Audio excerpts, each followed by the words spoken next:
From calling one rising star a young soul in a teenager's body, to expressing regret for insulting another's audition after her amazing performance, this is how the director of Dune really feels about the leading cast performance.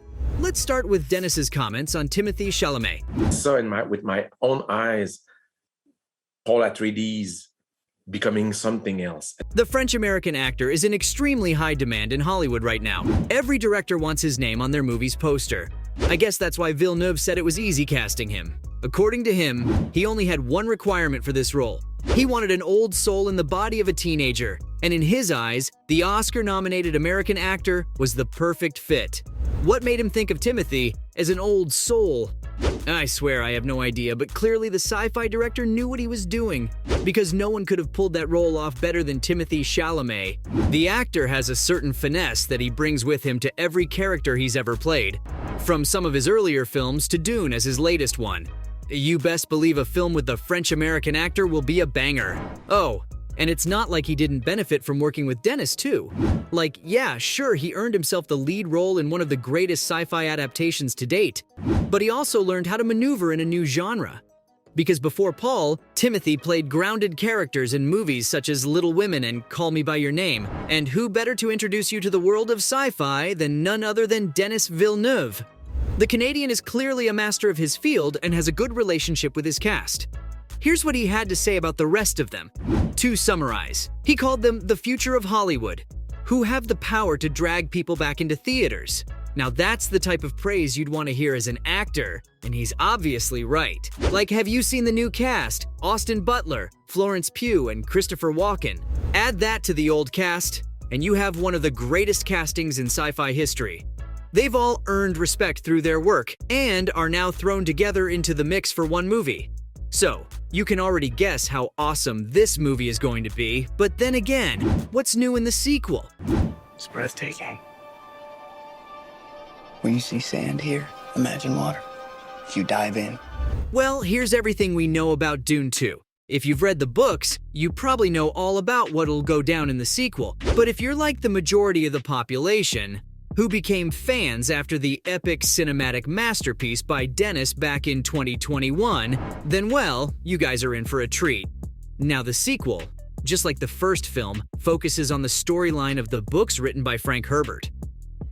When the director was asked what he thought of the film, he gave us what I think is the perfect summary. The first film is an appetizer while the sequel is a full-course meal. According to Denis, making the second film was also a much easier task compared to the first one. He said that the hard part of this entire franchise was making the first film, though he admitted that it was a blast, but it was a pain too. The reason is that in the first movie, Denis had to introduce the world to the world of Dune, the collision of two worlds. This meant it had to be the perfect origin that would set up the different planets, different races, and different storylines. And we all know that it turned out as a masterpiece. With that out of the way, Villeneuve, in his own words, will have a huge playground to play in. And well, we can only hope to imagine what he'll make with that. The movie has a release date of November 3rd, 2023, which is 2 weeks earlier than the original announcement. And no, it won't be released instantly on HBO Max. There is no better way to disrespect a cinematic blockbuster than to have it released online and in cinemas simultaneously. Now, how important are Zendaya and Timothée to the plot? Well, pretty important, given that they're the lead actors. The movie will start off with Paul Atreides on this journey of finding his true worth and finding a way to avenge his father. He will be with Chani and the Fremen, and from the initial trailer, it seems like the Wonka star will be learning how to ride Sandworm, and the whole sequence just shows how epic this will be. That scene still gives me goosebumps. Apart from this, we'll also see the relationship between Timothée and Zendaya's characters evolve, and it'll be through this that the movie will have its climax scene, when the choice between love and duty is laid out before him. The movie will revolve around this dynamic, as both characters will be on a journey to prevent this catastrophe. That can only be seen by Paul through his visions. I'm afraid that's all I can talk about the narrative without giving it all away, given that it will be the same as the source material. There haven't been any reports, though, that state the movie will be diverging from its source material, but I guess it is something extremely common, so there are no guarantees that you won't find a few surprises here and there in the theater. Of course, the film does set some extremely high expectations. So what can the team do to make the movie better? The first obvious answer is to follow the books.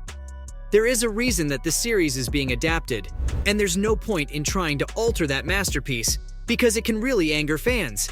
And not every change is a good one, and it's hard to pull changes off. Another way the sequel will be better is through all those action scenes. Yup, Dennis is given a budget of $122 million. Now imagine what a creative mastermind like Dennis can do with all that money. All those fancy new sets and equipment, and that extra budget for CGI is just what we wanted. If you didn't know already, the war will be on Arrakis this time, and the battles are just going to be something else. If you thought that the sequence with the sandworm in the trailer was epic, then, well, that's just the tip of the iceberg. Or in this case, just the tip of the sand dune. The movie will be pretty dense with these scenes, and it is shot in IMAX, so I don't need to elaborate any further. Now, I can't talk about all the improvements without mentioning the new cast, like, yeah sure, the first one also had a star-studded cast, but this is just taking things to a whole new level. I guess it's safe to say that you should expect a hell of a performance when you watch this movie. Denis Villeneuve thinks so of course it will be. And we can't end without hearing his view on Zendaya. Apparently, it didn't even take him the second film to become a fan. The first movie alone was enough.